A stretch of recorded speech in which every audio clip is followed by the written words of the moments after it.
How to arm ProSeries when you're staying home.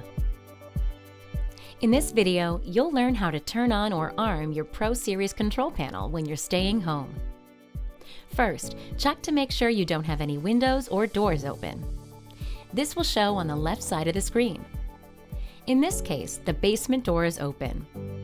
Once the door is closed and the system restores, you'll see the green LED come on solid, letting you know you're ready to arm. The LED on the left side shows you have power to the control panel. From the home screen, select Arm.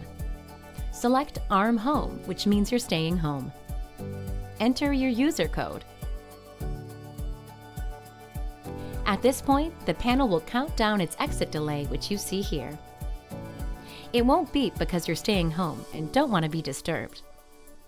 Once the countdown is complete, the system is armed and helping to protect you while you're home. That's all there is to it.